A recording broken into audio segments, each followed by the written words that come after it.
Welcome everyone, I would like to show you how to change the keyboard wallpaper inside of the Samsung Galaxy Tab S8 series. So I'll be showing you how to change the wallpaper in the Samsung keyboard, and then also how to download a third-party keyboard, which is GBoard, and then how to change the wallpaper in there. The reason why is with the Samsung keyboard, you can only change between the white theme and the dark theme. With GBoard, you can have whatever you want, like literally any theme.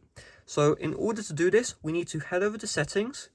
We're going to scroll down until we see General Management, tap into that. When you see Samsung Keyboard Settings, tap into this one. Scroll down until you see Theme, tap on that, and then you can choose the themes right here.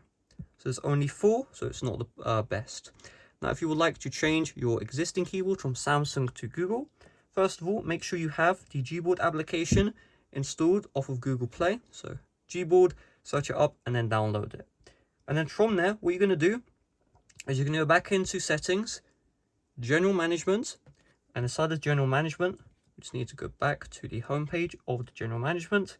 You can see Keyboard List and Default, tap into that.